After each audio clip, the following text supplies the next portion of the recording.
Here we are at Liberty Baptist Church in Santiago, Chile. By God's grace, we were able to plant this church about 6 years ago with one of the young men that we were training from our first church plant here in Chile. The Lord has blessed during these 6 years. We've seen many people saved. We've seen many growing in their faith that are now sharing the gospel with others. And we're in the middle of a large city. As you look around, you can see within a 15-minute walk of this church, if you go 15 minutes in each direction, there's about 50,000 people. Many of those that we're doing our best to reach them with the gospel, but many that haven't heard yet a clear presentation of the gospel. This church, as it grows, we've been able to send out now 3 families that are working in young churches, 2 here in Santiago, 1 about 3 hours south of the city. This church is reaching people locally, it's training people, sending people out. We're just excited to have a part in what the Lord is doing through this church. We've been asking you over the last few months to be praying with us.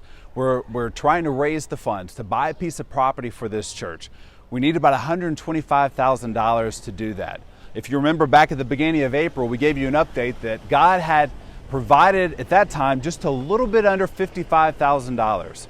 But during the month of May, we have seen, or I said during the month of May, during the month of April, here we are at the beginning of May, God has provided $15,500. So that brings our total up almost to $70,000. We are getting so close, and we're looking and asking the Lord to open up doors of opportunity so that we can purchase a piece of property soon for this church.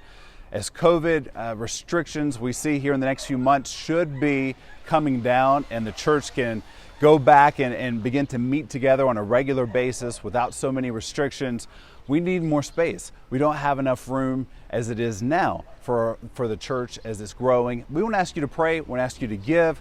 You can see the information here below about where you can send your offering. And I thank you for giving. Thank you for praying. Thank you for helping us see this church planted, see this church grow, see this church continue to send out more young men and women to reach this country with the gospel. You're helping us make a difference, and we appreciate it.